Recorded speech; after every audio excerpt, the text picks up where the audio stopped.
E aí, meus queridos, tudo certinho? Bom, estamos aqui para mais uma aula de filosofia. Então, peço inicialmente que você abra seu material lá na página do nosso conteúdo. O nosso conteúdo hoje ele se inicia na página 7 do nosso livro 2, o nosso livro azul. E aí, hoje nós iremos até a página 11. Na aula de hoje, nós trabalharemos a questão do diálogo e da liberdade e a questão do aprimoramento, palavra difícil, né? O aprimoramento do diálogo. Beleza, então? Podemos começar? Que bom! Olha só, a questão da liberdade e do diálogo. Possivelmente, a palavra liberdade é algo que te gera um sentimento muito grande. Como é bom ter liberdade! Como é bom a gente pensar nas possibilidades de ir e vir no nosso pensar ou ir e vir na nossa vinda. Nós estamos passando por um momento, inclusive, onde a nossa liberdade ela está um pouco restrita. Afinal de contas, sair na rua, né, ir no mercado ou ir em algum lugar, principalmente sem cuidado, pode nos trazer doença, pode nos trazer um vírus, então a nossa liberdade ela está um pouco cerceada. Mas e a liberdade no nosso pensamento? E a liberdade das outras pessoas no seu pensamento? Será que elas sempre foram livres para pensar e para fazer, para agir? Ou muitas pessoas têm o seu pensamento cerceado, seu pensamento preso? Vocês já pensaram sobre isso?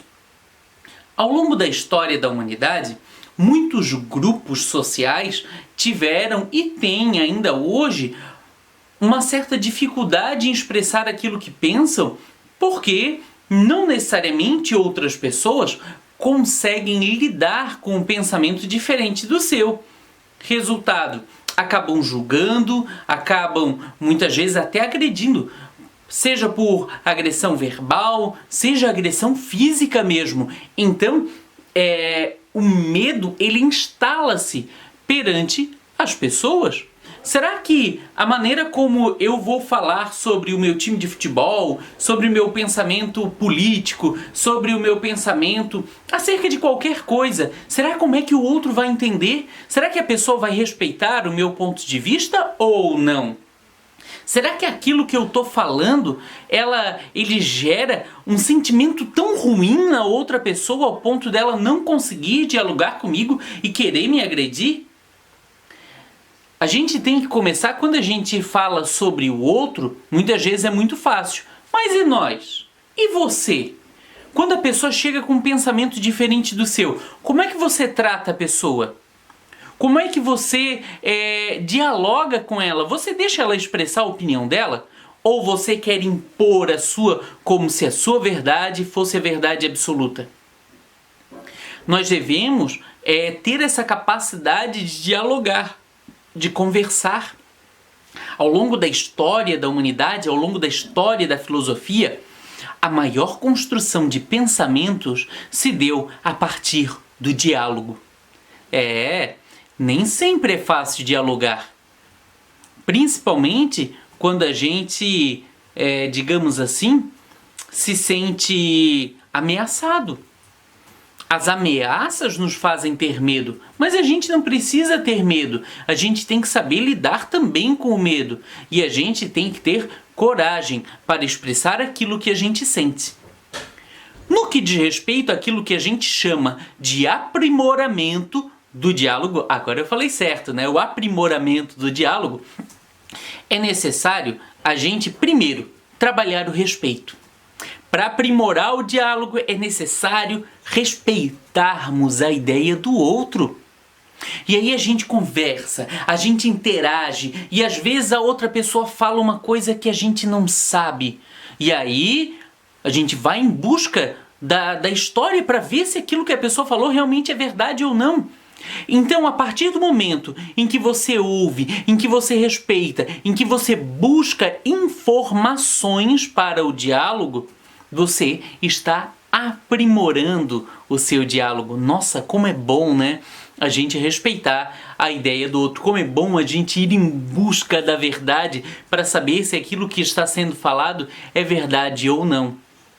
Então, o que o professor quer dizer com isso? Que ninguém é dono da verdade, que os pontos de vista são diferentes.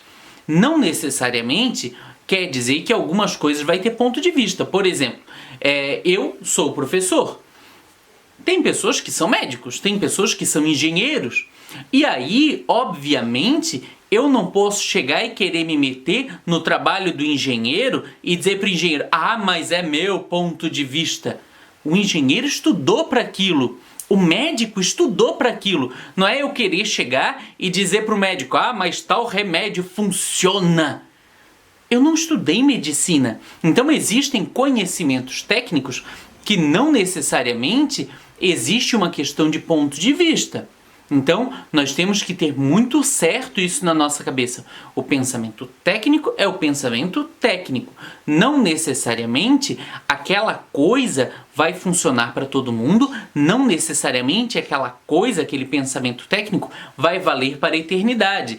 Às vezes, daqui a 5, 6, 10 anos, encontre-se um método melhor de ser feito, melhor de ser elaborado. Mas para isso é necessário o desenvolvimento do estudo. Não sou eu, que não sei nada sobre medicina, chegar lá e dizer para o médico, ou eu que não sei nada de engenharia, chegar lá e dizer para o engenheiro a forma como eu quero que seja feito. Não, né, galera? Então, são coisas, são nuances e nós temos que observar, trabalhar a crítica e também entender o lado do outro, principalmente respeitar o outro.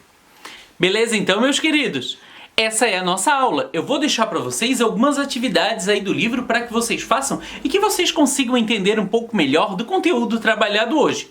Para isso eu peço que você pegue lá o seu livro, vou pegar o meu aqui que eu botei no chão, e abram ele lá na página 9. Na página 9 tem duas questões em que você deve refletir bastante antes de responder, que ela vai trabalhar sobre... Existe uma pergunta principal que diz: dialogar com os outros facilita ou dificulta o pensar? Por quê? Então você deve responder e justificar. Beleza? Tranquilo? Depois, na segunda questão, você continua trabalhando essa questão do diálogo com base nas ideias de Sócrates. Sócrates, ele dizia que dialogar é permitir a luz às ideias, ou seja, você traz luz às ideias. Será que o Sócrates estava certo nisso? Reflita e responda. E aí, depois tem a questão do diálogo aprimorado, onde as atividades elas estão lá na página 11. E aí, você vai pensar com base nas ideias de Hegel, onde Hegel dizia o seguinte: confrontar ideias diferentes podem gerar ideias novas. Hegel estava certo? Hegel estava errado? Reflita sobre isso e faça as atividades com base, então, nessa reflexão de Hegel. Beleza, então, meus queridos? Um abração, até a nossa próxima aula. Tchau, tchau e aguardo vocês.